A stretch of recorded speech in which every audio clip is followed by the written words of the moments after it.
ایک اور حدیث وارد ہوئی ہے رسول اللہ سے کہ جس میں آپ نے فرمایا کہ پروردگار عالم روز محشر یہ سوال کرے گا کہ اے میرے بندے، میں بیمار ہوا تھا لیکن تو میری عیادت کرنے نہیں آیا۔ تو بندہ پریشان ہو کر پوچھے گا پروردگار یہ کیسے ممکن ہے، تجھے تو نہ درد ہوتا ہے نہ تو بیمار ہوتا ہے، تو کیسے بیمار ہو سکتا ہے؟ تو پروردگار عالم جواب دے گا کہ فلاں دن تیرا فلاں دوست یا فلاں بھائی بیمار ہوا تھا لیکن تو اسے دیکھنے نہیں گیا، جبکہ اگر تو اسے دیکھنے جاتا تو مجھے وہاں بہت زیادہ قریب پاتا۔ اسی لیے روایت میں وارد ہوا ہے کہ جب بھی کسی مریض کو دیکھنے کے لیے جائیں اور مریض اگر اس حالت میں ہے کہ وہ دعا کر سکتا ہے تو اس سے التماس دعا ضرور کہنا چاہیے، کیونکہ مریض کی دعا جلدی قبول ہوتی ہے۔ ناظرین، جس طرح سے اسلام نے اگر ہمیں عیادت کی تاکید کی ہے کہ ہمیں عیادت کرنے جانا چاہیے، اس کا اتنا ثواب ہے، تو دوسری طرف ہمیں یہ بھی بتایا ہے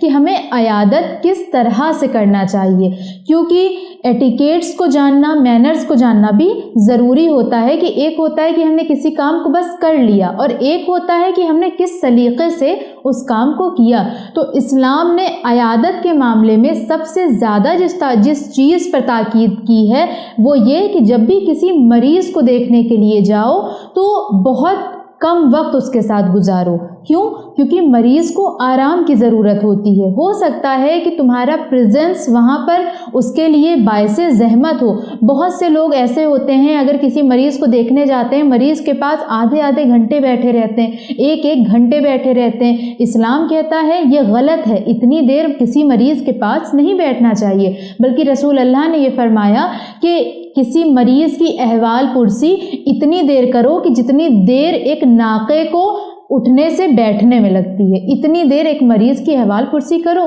تو ہمیں چاہیے کہ ہم جب بھی کسی مریض کے پاس جائیں تو اس کی احوال پرسی کر کے دوسری جگہ جا کر بیٹھ جائیں۔ ہو سکتا ہے اس کو آرام کی ضرورت ہو، اس کے سر میں درد ہو، اس کی جو بھی پریشانی ہو، اگر ہم اس کے سر پہ بیٹھ جائیں گے تو اس کو کافی پرابلم ہو سکتی ہے۔ مگر یہ کہ مریض خود کہے یا مریض کو ضرورت ہو ہماری اور ہم دیکھیں کہ اس کے آس پاس کوئی نہیں ہے، وہ ایک الگ میٹر ہے، لیکن ہم بلا وجہ اس کے پاس بیٹھ کر باتیں کر رہے ہیں، اس کو اذیت دے رہے ہیں،